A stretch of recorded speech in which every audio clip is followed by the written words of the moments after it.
Dawn Bright, SL-13377 here, and today I'm going to talk about the Kylo Ren Episode 8 tunic fabric again. I have full information on exactly what the inside of it is.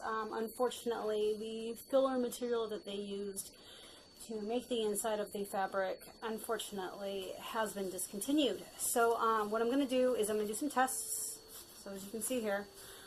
So on this side is a piece of foam, and on this side is a piece of just simple, I think it's 3mm batting, really cheap stuff from Joann's.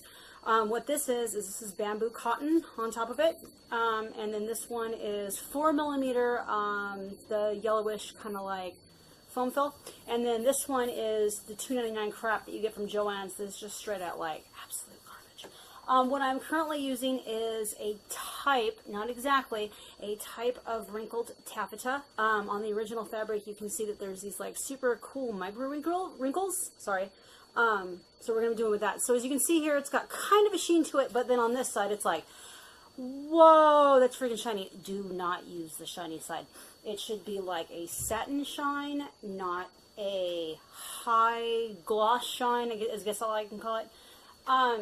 So you can follow my tutorial on how to do the pin tucks. They should be 4mm pin tucks. I do not actually use a pin tuck foot. I can't seem to get it to work. I don't know if it's just my cheap machine, or if I suck at it, or if I'm not using the right stuff. I followed a whole bunch of tutorials, and I just cannot seem to get the pin tuck like to fold flat or to look good.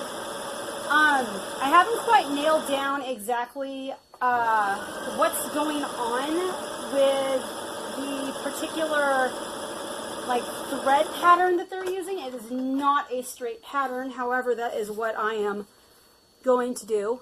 Let's talk about color. So I got some great information. What you can see here, this is the color that I am currently using. It is a Coats & Clark S910 batch 178450. This is available at Joann's. It is called a DK tacky, and you can see here. So make sure that when you put your fabric over your overlay that you do not pull too hard. So when you pin it, you kind of want to pin maybe like once every 3 sections or so, and just lightly do it. Have it all pinned on here, and like I said, don't pull it too taut. As you can see here, if you pull it too taut, it's going to start to get rid of those wrinkles. So you can see how far I can pull out. So like I said, I haven't done it too much, but you know, just enough to lay it flat across there. Okay, so as we know, we go back and forth across the fabric, approximately 3/4 of an inch wide. So on this, what I want you guys to make sure not to do is do not super duper pull the fabric. Just let it just kind of drag across there. You can see how I'm just kind of just letting it just flow, leaving these lovely little wrinkles in there.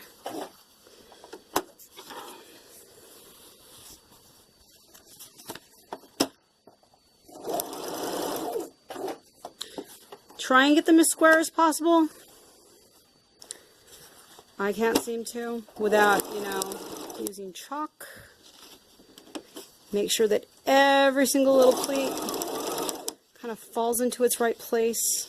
Not pleat, pin tuck. I'm so used to saying pleats.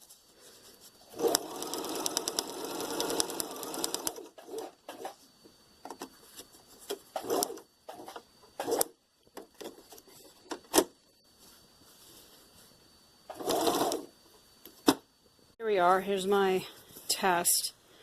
I'm not really a fan of what's going on with the foam. It doesn't look wrinkly enough. Not really a fan of what's going on with this bamboo stuff. That looks weird too. Let's see what happens. I really like this one right here. This is the foam on top of more foam. Okay, so now we're going to take our iron, hottest setting possible, and press hard, and feel free to drag. Okay, and press, hold, and drag. Do this along all of your fabric. Okay, so I did a few tests, and so what I started to do was just go through different foams and fillers and just, you know, test it every couple of inches to see if I could just get, you know, that right depth in it. So you can see all these different depths, which look kind of cool on camera, but they're not so much in person. I ended up really liking this one, but it's way too puffy. So like you can see here, it's just too puffy. It's got two pieces of this and a piece of foam on the bottom. So that's what we're going to do. We're going to do one more test piece and do one piece of foam and one piece of 2mm poly foam. Here we go. Let's see if this works.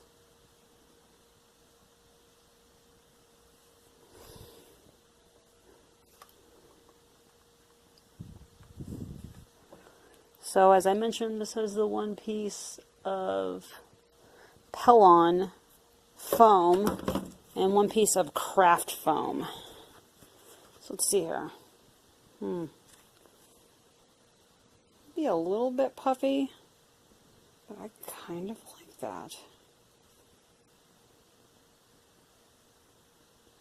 Well, I hope this works for you guys. Have a great day.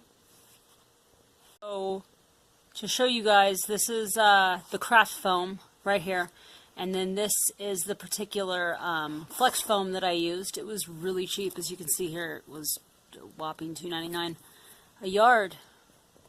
I hope that you guys can get as good of an effect as me. And to go over it again, this is called Dark Khaki, Coats & Clark, 8450. Have a great day.